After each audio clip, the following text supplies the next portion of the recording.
yang harus digali.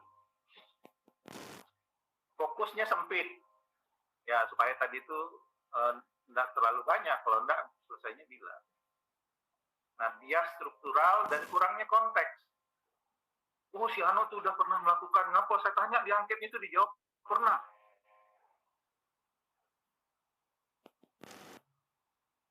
Tapi kan lalu itu bisa menimbulkan macam-macam. Itu pernah, gimana kejadiannya? Oh, itu Pak, waktu saya balik malam kena perkosaan, kan ceritanya jadi beda. Karena kita menggali konteksnya. Kalau dia pernah, itu gimana jalan ceritanya, bila, di mana, dengan siapa, orang dengan pemerkosa. Kan lalu memahaminya berbeda, memberi nilainya berbeda. Yang tadi nilainya jelek, yang ini lalu, oh iya siane kau, gitu kan. Kehilangan konteks kalau kita penelitian kuantitatif. Udah dangkal, fokusnya sempit, ada bias struktural, konteksnya hilang. Karena tidak di dalam. Sekarang bagaimana kalau penelitian kualitatif? Penelitian kualitatif itu yang dikumpulkan datanya non-numerik. Teks. Boleh Pak, neliti teks, boleh aja. Ngapa saudara tak teliti tentang buku pembelajaran bahasa Arab yang dikarang oleh si A, si B, si C itu, atau bahkan yang diterbitkan oleh pemerintah, atau ada salah ketik, ada salah apa di situ kan? Ya saudara teliti itu kan bagus. Ngapain repot-repot kayak nak ngubah dunia, mempengaruhi masyarakat, mempengaruhi apa? Video, saudara bisa neliti video kok. Banyak video pembelajaran bahasa Arab atau video film yang pakai bahasa Arab gitu. Saudara kaji strukturnya ke apakah gitu kan, bahasanya. Atau yang audio, silakan aja. Lagu-lagu bahasa Arab dikaji. Oh, lagu bahasa Arab ini yang ini bagus nih. Kalau dipakai dalam pembelajaran bagus.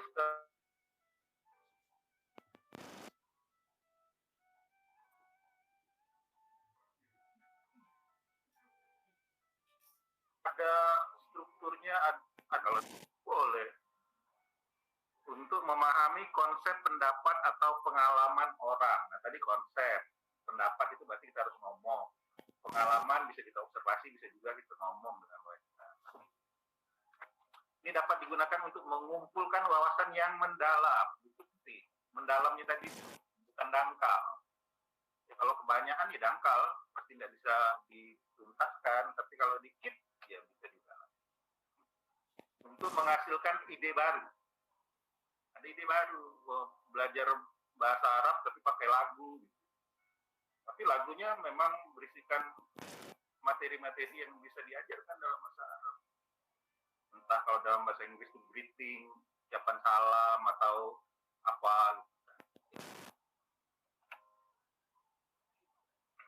Penelitian kualitatif biasanya digunakan dalam ilmu sosial dan humaniora. Ya, contohnya juga antropologi, sosiologi, termasuk pendidikan juga. Bagaimana media sosial membentuk citra tubuh pada remaja, body image. Tapi ini bukan bidang bahasa ya. Tapi kalau anak psikologi ada yang meneliti tentang body image ini. Secara psikologis gimana sih? Oh, sering-sering lalu ditayangkan yang langsing-langsing, lalu stres lah yang badannya agak bongsor dikit yolo, tapi itu adalah langsing, mulailah diet sampai akhirnya meninggal dunia. Bagaimana anak-anak dan orang dewasa mengartikan makan sehat di Inggris? Ini penelitian di Inggris. Gimana sih pemahaman maunya pikiran mereka makan sehat itu gimana? Oh, kalau di kampung saya makan sehat tuh yang banyak, kenyang gitu. Ya, kalau orang yang di level high class itu ya tampilannya bagus, sapunya bagus, tapi makannya diolah secuil. Kenyang pun tidak gitu. Kalau nggak sampai tenggorokan dah habis ya barang, harga mahal. Nah, tapi itu kan beda kelompok, beda pandangan, beda pendapat. Faktor apa yang mempengaruhi? Ada yang pengaruh juga, tapi kajiannya nanti positivistik. Buku referensinya Miles dan Habermas. Bagaimana kecemasan ya psikologi? Bagaimana guru mengintegrasikan masalah sosial ke dalam kurikulum sains? Tanya gurunya, Pak, sekarang kan harus merdeka belajar, Pak. Gimana mengintegrasikan merdeka belajar dalam pembelajaran bahasa Arab? Tapi saya ingatkan lagi ya, pembelajaran bahasa Arab itu jangan hanya di sekolah. Itu hanya formal. Harus juga, boleh juga saudara nelitinya yang non formal di luar pendidikan sekolah. Kalau di pondok pesantren itu ada dua itu. Ada di madrasahnya formal, tapi kalau di pondoknya itu non formal. Ada Sorokan, Bandungan, metode tradisionalnya itu kan, siapa tahu sekarang mau dirubah pakai everyone is teacher here, segala macam itu kan. Kalau ada yang ustazahnya yang pakai yang metode baru kan, bagus-bagus aja. Cuma berhasil apa enggak gitu kan. Nah, diteliti. Di rumah juga boleh pembelajaran mengaji oleh orang tua di rumah. Nah, ini fleksibel. Jadi, saudara sekarang menentukan topiknya ini, fokus topiknya A, fokusnya A1. Begitu saudara ke sekolah, saudara ke masyarakat, saudara ke pondok, kayaknya ada yang lebih menarik lah dari A nih, dari A1 ini, yang A3. Ya udah pindah aja gitu. Boleh, kenapa? Kita nggak repot-repot soal nyusun kisi-kisi instrumen, divalidasi, dihitung, validitas, reliabilitas, segala macam. Itu kan kita nggak repot-repot dengan itu. Ya sudah, saya mau teliti tentang ini, pertanyaan penelitian ini. Udah, turun aja lapangan. Makanya begitu ada yang lebih menarik, ganti aja tuh lapangan. Nggak apa-apa, karena nggak repot. Coba bayangkan kalau saudara udah buat kisi-kisi, udah validasi, pakar segala macam, uji validitas, reliabilitas, indeks sukaran daya pembeda segala macam, tiba-tiba mau ganti, nggak ngulang lagi ngerjakan itu selap. Nah, jadi karena persiapannya lebih gampang, lebih mudah, di kualitatif, maka kalau mau diubah-ubah ya silakan, ubah sedikit, ubah banyak, silakan, karena itu dia lebih fleksibel. Pengaturannya alami. Ya ketemu orang, diajak ngomong, gitu. Santai-santai aja. Yang sifatnya informal, nggak usah yang dibuat formal. Pak, saya mau wawancara Bapak, Pak. Gimana? Wah, lalu disiapkan mikrofon, disiapkan alat perekam, lalu ada kawan memvideokan, macam lah. Apa? Ngomong-ngomong aja santai, ketemu di pasar. Pak, apa kabar? Yang mana ini? Ketemu di warung kopi sama orang. Ya udah, ketemu ngobrol-ngobrol. Temu anak lagi main, tanyakan, gimana gak belajar ikro? Jam berapa nanti belajar? Terus kita gimana tuh belajar ikronya? Nggak seru. Ya udah, ngomong aja bisa. Tapi direkam. Nggak direkam nggak apa-apa, tapi nanti begitu selesai, saudara pulang ke rumah saudara, tempat saudara nginap, cepat langsung dicatat, jangan sampai lupa, karena kalau nunggu lama-lama bisa kelupaan apa yang diomongkan tadi. Lalu generasi ide baru, memunculkan ide-ide baru yang belum ada dalam pembelajaran. Oh, ternyata di kampung saya tuh kayak begini pembelajarannya, nggak ada tuh dalam teori-teori, beda. Nah, yang campuran nantilah urusan. Oke, saudara-saudara sekalian, di bagian ini saudara jawabannya cuma satu. Jawaban nomor 2, jenis penelitian ini ditinjau dari apa tadi? Ditinjau dari apa? Ditinjau dari metodenya adalah menggunakan jenis penelitian kuantitatif. Kualitatif. Oke, jawaban nomor 2. Kemudian yang ketiga adalah, nah yang ini nanti yang pembahasannya agak panjang, kita lanjutkan minggu depan, lanjut pertemuan yang ke-9, 7 dan 9 karena 8 adalah desain penelitian. Jenis penelitian ini ditinjau dari desainnya adalah menggunakan desain penelitian apa. Di luar yang tadi pakai pengaruh-pengaruh itu yang saya bilang pindah ke post-positivistik, saya mau menyampaikan 5 desain penelitian yang asli kualitatif, bukan caplokan dari kuantitatif. Yang pertama desain penelitian naratif, yang kedua grounded theory, yang ketiga fenomenologi, yang keempat etnografi, yang kelima studi kasus. Saya sampaikan ringkas saja dulu. Penelitian naratif ini menceritakan cerita orang. Gampang kan? Si A cerita tentang Piala Eropa, si B cerita Piala Eropa, si C cerita Piala Eropa, misalnya nih bidang olahraga. Nah, saya catat, saya rekam, saya analisis.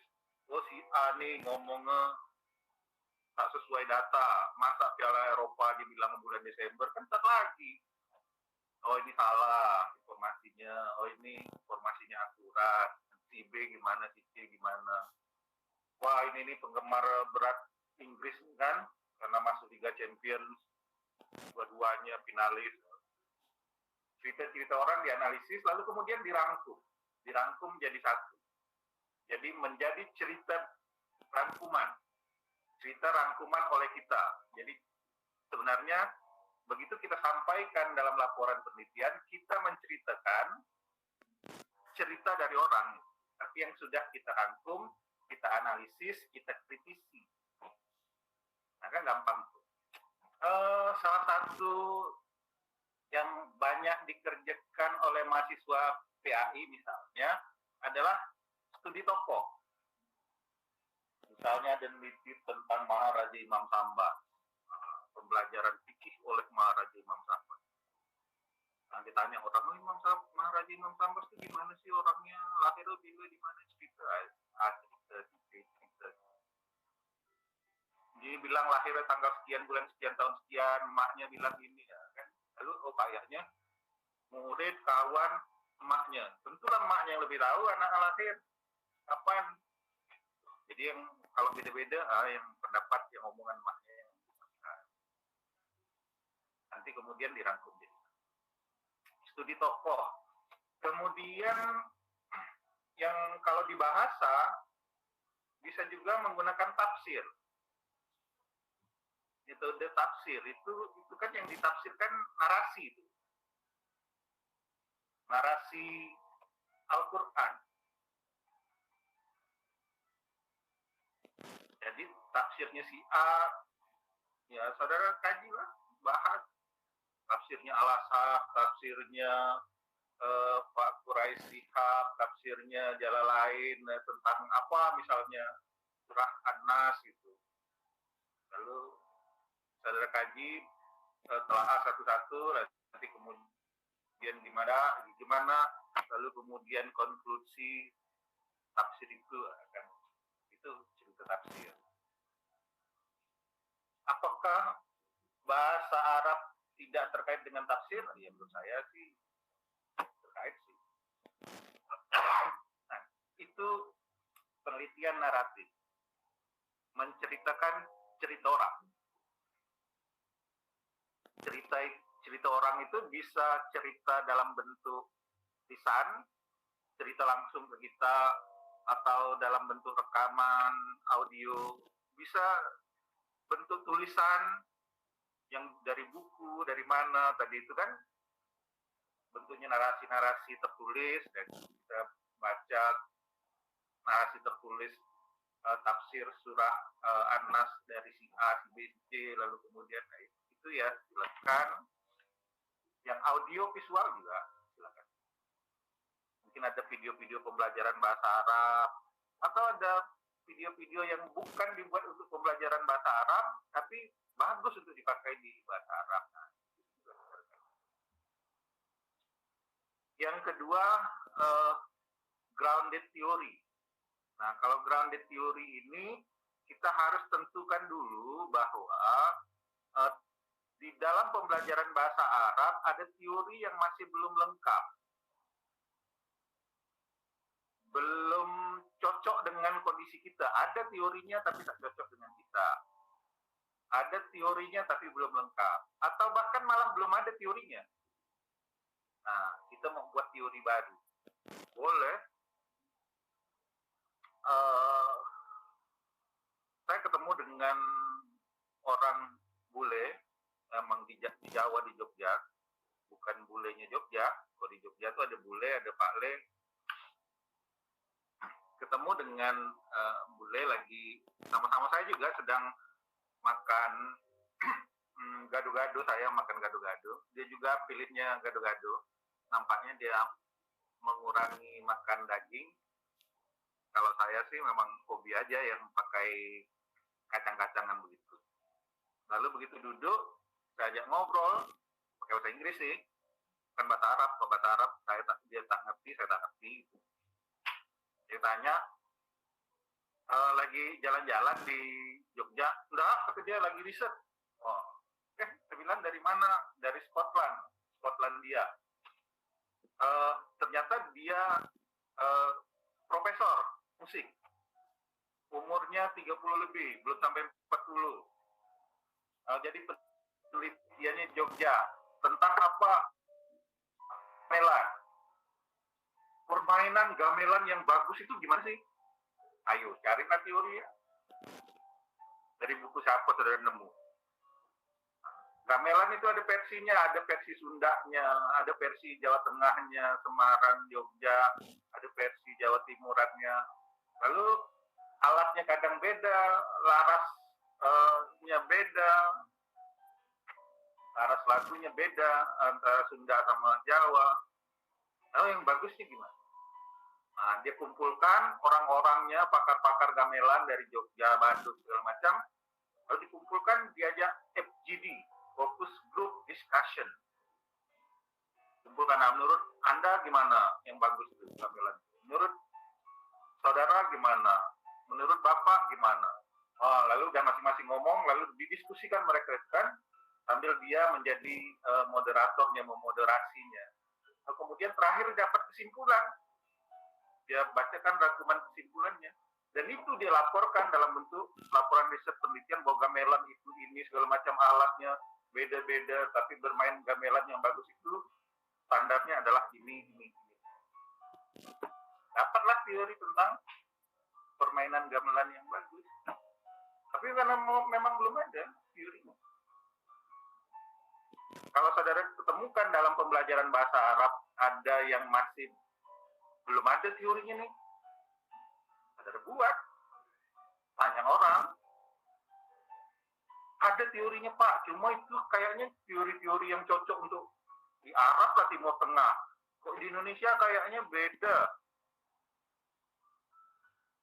Ya gimana? Kalau ngajari orang Cina nih beda nih Pak, pembelajaran ini. Ya udah, buat aja gitu.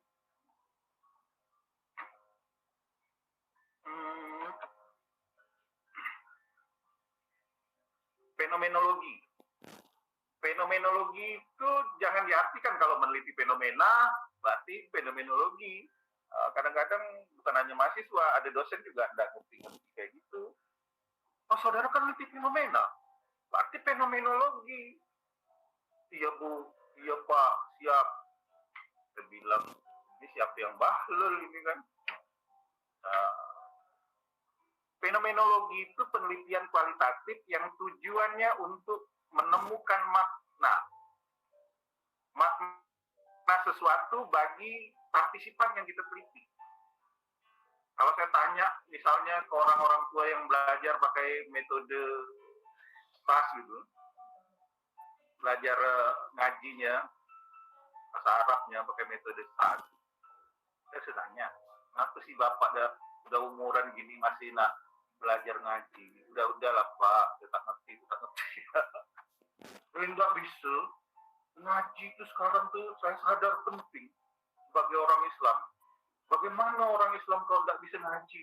Itu ibarat, itu menurut dia memaknai mengaji itu sebagai ruh dari sesuatu makhluk hidup misalnya.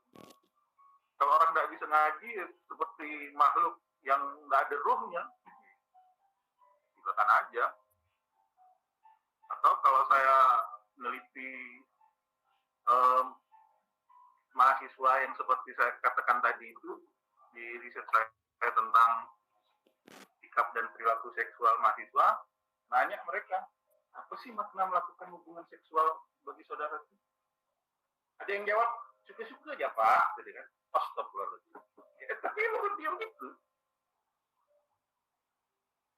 Jadi ada yang sampai melakukan hubungan seks dengan 24 orang itu, ya canggih sih bagi saya. Dari sudut angkanya gitu. Begitu ditanya jawabnya, nah begitu suka-suka aja Pak. Nah, tapi ada yang suka-suka, tapi ada yang itu perwujudan rasa cinta Pak, yang sangat mendalam dari lubuk hati saya. Ya, kan orang memaknainya beda-beda. Nah, saya kumpulkan pemaknaan-pemaknaan itu, lalu saya cari linknya, cari ini sebagian besar intinya apa sih? Lalu ketemulah kesimpulannya apa. Nah, itu penelitian fenomenologi. Belajar bahasa Arab, terus saudara tanya, apa sih makna inti dari pembelajaran bahasa Arab itu bagi siswa? Jangan-jangan pembelajaran bahasa Arab adalah sebuah keterpaksaan. Paksa sih Pak, pepet Pak.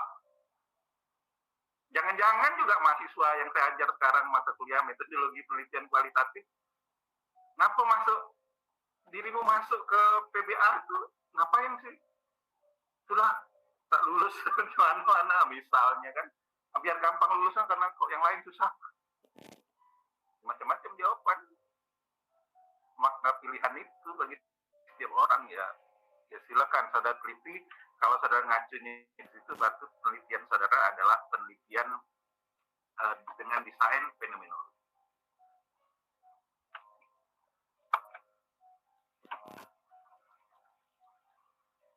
Nah, sampai di situ saudara bisa tidak jawab pertanyaan ketiga. Jenis penelitian yang saudara gunakan ditinjau dari desainnya apa? Belum ya? Baru fenomenologi. Yang keempat, etnografi. Etnografi sering diartikan sebagai disingkat jadi intinya etnis. Etnis diartikan sebagai suku.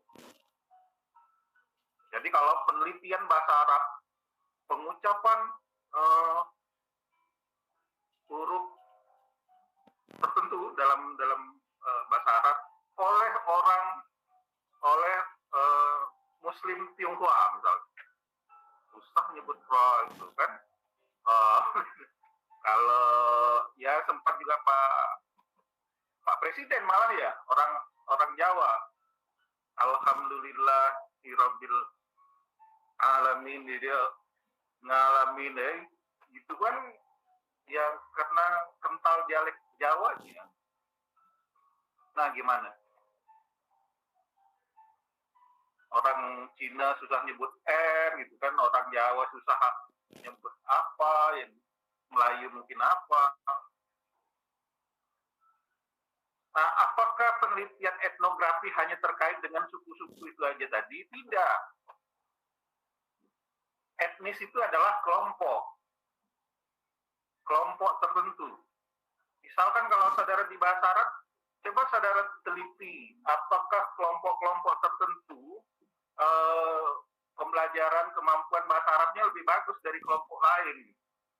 Misalnya saudara, kayaknya yang bagus tuh kayaknya anak-anak dari pondok nih, lulusan pondok. Ya, coba saudara teliti atau memang bagus. oh yang pakai cadar nih biasanya yang bagus-bagus. Ya, saudara telitilah gimana bahasa Arab bagi yang cadar itu. Nah, itu kan berarti kita meneliti kelompok tetapi bukan suku. Enggak apa-apa. Atau meneliti grup WA. Siapa tahu ada grup WA yang diskusinya ngomongnya pakai bahasa Arab, atau memang ada grup WA untuk kajian bahasa Arab. Ya, coba saudara teliti. Hasil penelitiannya tadi itu menggunakan jenis atau desainnya adalah etnografi. Penelitian terhadap kelompok tertentu. Bukan hanya suku. Yang kelima, studi kasus. Ada lagi yang bilang tuh, loh, saudara neliti tentang kemampuan bahasa Arab yang pakai cadar, itu kan kasus. Kasus kan dari seluruh mahasiswa, jadi mau pilih kasus yang pakai cadar. Iya, berarti itu bukan etnografi, itu studi kasus. Enggak, bukan gitu sih ceritanya. Mentang-mentang meneliti kasus lalu desainnya studi kasus. Enggak. Studi kasus beda dengan itu. Semuanya fenomena, semuanya kasus. Tapi studi kasus lebih untuk menguji teori. Nah, jadi dia dekat ke kuantitatif. Jadi ada preposisi namanya, disebut bukan hipotesis, tapi preposisi. Ada teorinya, diduga orang-orang yang penampilannya begini, yang karakteristiknya begini, kemampuan bahasa Arabnya begitu. Apakah memang benar demikian? Kita cek. Silakan. Kalau sudah ada teorinya bahwa karakteristik tertentu, misalnya penampilan, cara berpakaian, merefleksikan bahasa, orang-orang yang berpakaian, berpenampilan seperti orang Arab, maka kemampuan bahasa Arabnya bagus, gitu. Ada teorinya, ya saudara buktikan. Maka penelitian saudara tadi, walaupun ceritanya tentang kemampuan berbahasa Arab, tapi di kalangan misalnya yang pakai celana jingkrang atau yang pakai masker, apakah memang lebih bagus? Teori itu saudara buktikan, menjadilah dia studi kasus. Tapi kalau belum ada teorinya, bukan studi kasus. Kenapa yang mau diuji? Tidak ada preposisi. Nah, saudara mungkin maksudnya ke etnografi. Ada fenomenologi yang anak PAI teliti itu soal cadar. Dia mengartikan cadar itu kewajiban, pokoknya kalau dalam Islam kewajiban. Walaupun dia disuruh ngaji, tidak bisa. Beneran. Suruh baca Al-Fatihah kacau. Suruh baca surah Al-Alaq, dia ubah jadi Al-Falaq. Ya kan nggak ngerti tuh bedanya. Ya tapi dia pakai cadar. Karena menurut dia cadar bukan hanya sekedar lalu menunggu selesai ngajinya bagus, bahasa Arabnya bagus. Nah, itu kan jadi fenomenologi, memaknai menggunakan cadar. Oke, nah sekarang coba saudara pikirkan yang saudara teliti itu masuk nggak dalam 5 ini?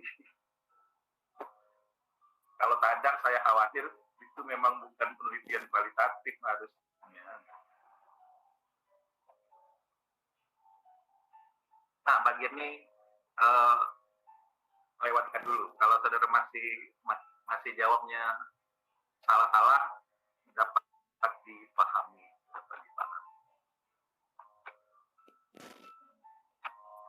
Ada yang mau ditanyakan di situ?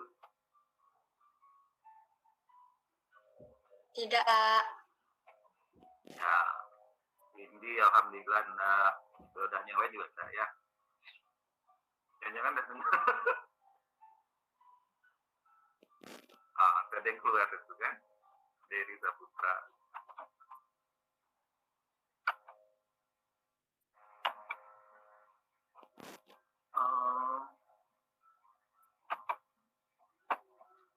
Kemudian jenis penelitian yang berikutnya, kalau tadi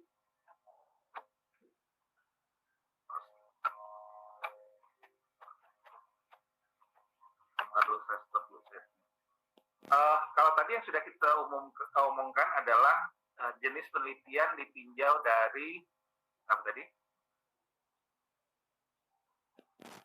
Paradigma tadi ya. Ya, begini lewatkan aja yang berikutnya jenis penelitian ditinjau dari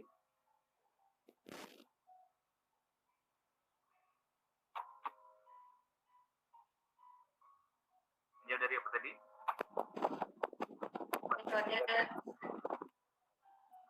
Pendekatan. Jenis penelitian ditinjau dari pendekatan.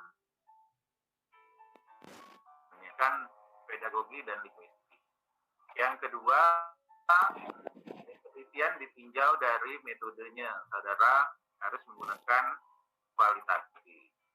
Yang ketiga, jenis penelitian ditinjau dari desainnya. Saudara yang mana cocoknya. Coba saja diberi argumennya. Yang berikutnya,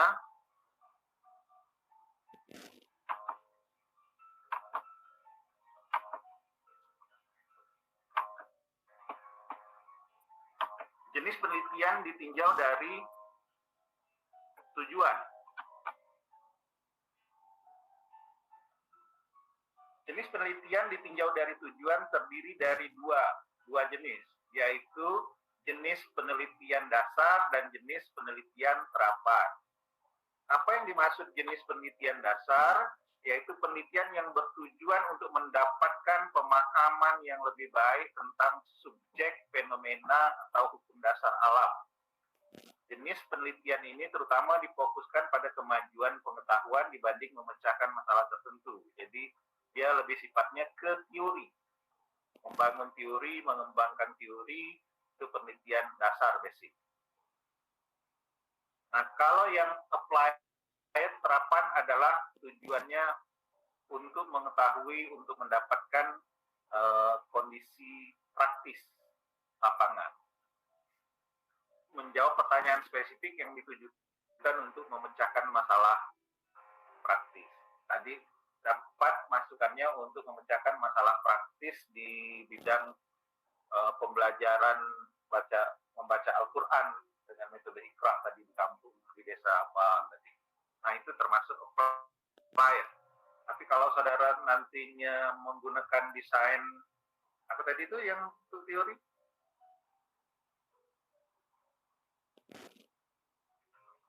Naratif. Naratif bisa, yang dasar apalagi yang lebih spesifik? Studi kasus. Studi kasus sudah, studi kasus apa ya? Yang jelas itu grounded theory research, jenis penelitian grounded theory, itu menemukan teori, itu jelas penelitian dasar. Yang tadi fenomenologi itu juga cenderung penelitian dasar.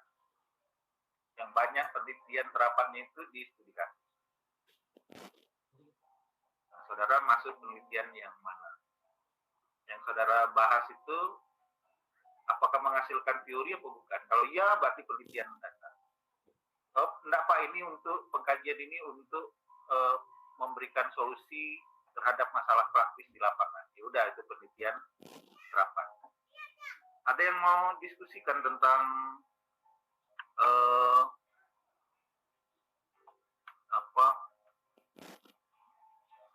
tentang tugas saudara?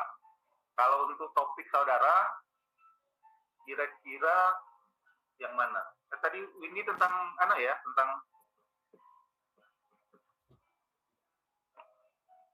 tentang membaca Al-Quran ya dengan anak tadi.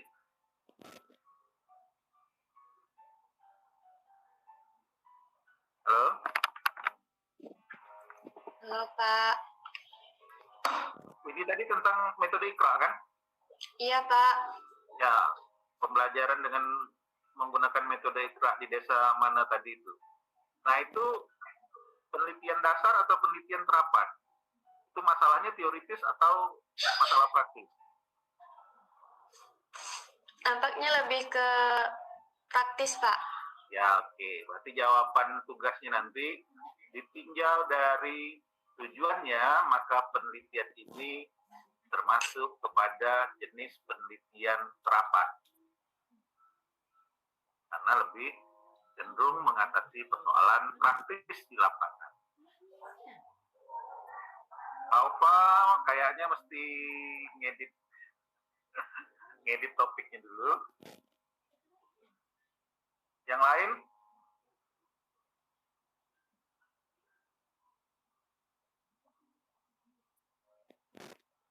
Yang lain karena Anda ngomong dianggap udah ngerti. Ya, Pak. Akbar penelitiannya tadi apa? Tentang efektifan ini, Pak. Efektifan aplikasi telekonferensi. Dalam hal ini saya mengambil Google Meet dan Zoom. Ya, itu lebih menghasilkan teori atau lebih praktis? Praktis. Praktik, Pak. Ya, berarti jenis penelitiannya adalah jenis penelitian apa tadi ya? Penelitian Terapan. Terapan. Tuh, sampai dijawab oleh kawan. Jadi ditinjau dari tujuannya penelitian saya ini adalah penelitian terapan karena lebih mengkaji masalah yang bersifat praktis dibandingkan untuk menghasilkan teori tertentu. Lagi? Ya, jawab, Bani. Satu-satu sampai nanti tinggal nuliskan jawabannya di jawaban.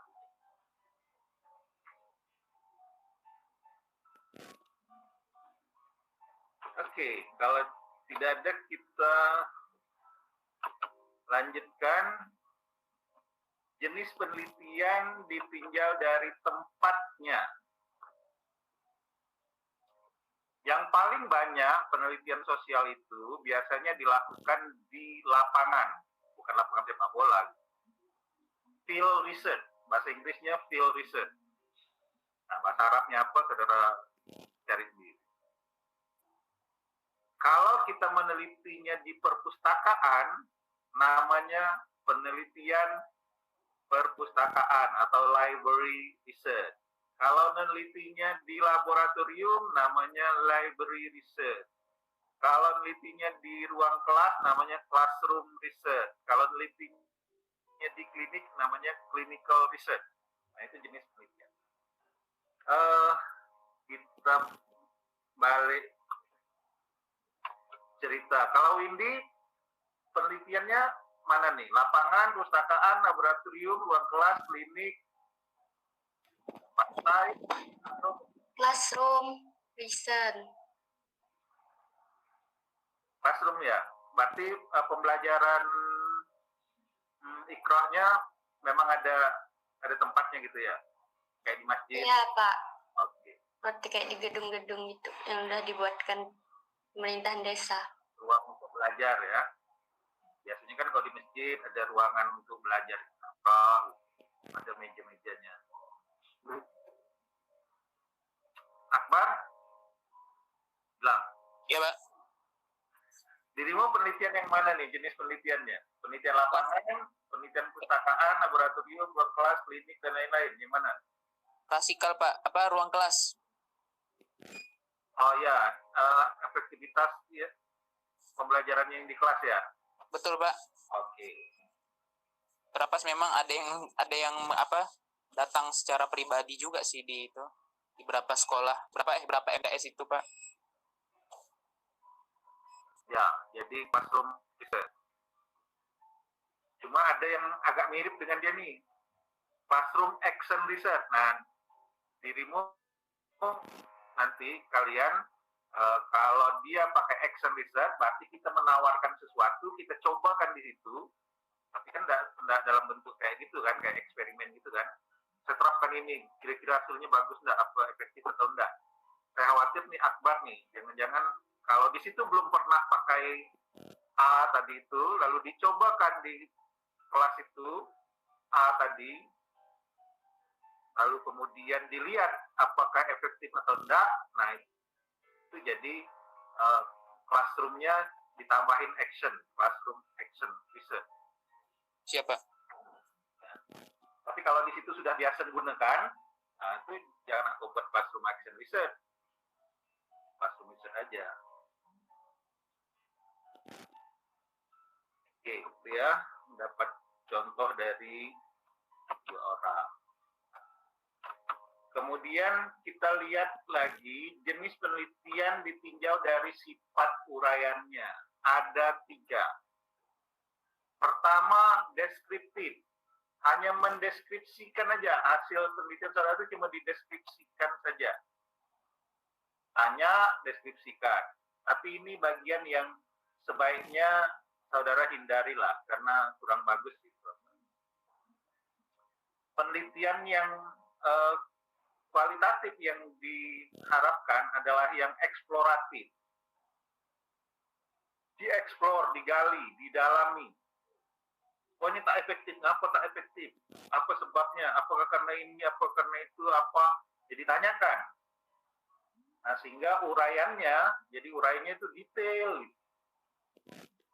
Tidak hanya berdasarkan hasil jawaban pada umumnya dari 9 orang jawabnya begini, jawab begini, dapat disimpulkan sebagian besar menganggapnya efektif.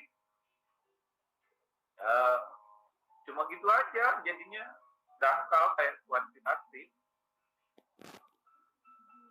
Tapi ketidakefektifan ini menurut si A ini karena ini, sedangkan menurut si B ini ya kalau kita rangkum penyebabnya adalah ini. Dan akibat ketidakefektifan ini menurut si A begini, si B begini, si C begini, ya rangkumannya A nanti mengakibatkan ini. Yang digali, dieksplor. Kalau di penelitian kuantitatif, terutama yang 2 variabel atau lebih, biasanya penelitiannya itu menggunakan jenis penelitian eksplanatif. Karena hanya menjelaskan, oh tidak efektif karena pengaruh kemampuan guru yang menerapkannya. Oh tidak efektif karena siswanya yang belum pandai menggunakannya. Tidak efektif karena peralatannya, infrastrukturnya kurang siap. Maka judulnya berubah jadi kan judul kuantitatif. Pengaruh ini, pengaruh penerapan penggunaan teknologi dalam pembelajaran terhadap hasil belajar. Jadi yang mau dijelaskan itu hasil belajarnya itu mau tinggi atau rendah dipengaruhi atau dapat dijelaskan oleh seberapa mereka menggunakan teknologi dalam pembelajaran. Nah, itu penelitiannya namanya eksplanatif, jenis penelitian eksplanatif, menjelaskan mengapa satu variabel bisa begitu berdasarkan penyebabnya, atau variabel terikat dijelaskan oleh variabel bebas. Maka judulnya pengaruh, perbandingan. Kalau ini ya kita gali mendalam tadi. Orang jawab, kamu pernah melakukan? Pernah. Kok melakukan? Apa sih? Di mana, bila, dengan siapa? Ditanyain gitu. Nah, tadi kita gali yang kolam 2x2 meter itu gali sampai mendalam. Masa galinya cuma 1 cm? Apa bedanya dengan yang satu lapangan bola juga nyangkulnya cuma 1 cm? Dia 1 cm tapi luas. Masa yang sempit itu pun 1 cm juga. Oke, jadi ditinjau dari sifat uraiannya, maka saudara bisa deskriptif, bisa eksploratif. Tapi sangat disarankan jenis penelitian yang saudara gunakan untuk penelitian saudara ditinjau dari sifat uraiannya adalah jenis penelitian eksploratif. Gitu ya. Eksploratif ya, jangan cuma deskriptif. Kemudian yang terakhir, tadi uraiannya nanti, mengeksplor atau mendeskripsikan saja atau menjelaskan satu kejadian berdasarkan hal tertentu. Nah, sekarang sifat pembahasannya. Biasanya sudah ditampilkan hasilnya, ada pembahasan. Ada dua sifat pembahasan penelitian itu. Yang pertama adalah eksploratory, sehingga dikenal jenis penelitian eksploratory. Agak mirip dengan yang tadi itu. Ini penelitian eksploratif, sama-sama asal katanya explore, maka di sini dia menjadinya eksploratory. Yang kedua, konfirmatori. Konfirmatori ini erat kaitannya dengan yang ini tadi, eksplanasi. Satu variabel dipengaruhi oleh variabel yang lain. Teorinya ada. Benarkah teori itu? Nah, berarti kita mengkonfirmasi kebenaran. Jenis penelitian saudara cenderungnya yang mana? Kalau menurut saya, karena penelitian kualitatif, maka kalau tadi disarankan penelitiannya eksploratif, maka sifat pembahasannya adalah eksplorator.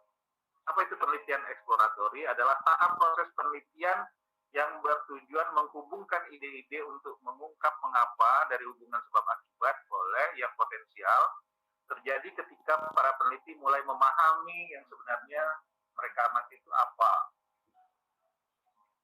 Kemudian kalau konfirmatori itu penelitian untuk menguji hipotesis, makanya dia cenderung tadi itu di penelitian kuantitatif.